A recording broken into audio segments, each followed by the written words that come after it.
tobě se předpokládala. A byla, jo? Jo? Tak to je dobrý. Je to dobrý. Je to dobrý. Na té to chcete opravdu. Že oni tady mají přísnější parametry. No. Protože jako na této ústavu jsem chtěl opravdu takže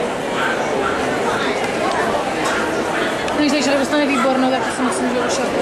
ano, i třeba dvojka.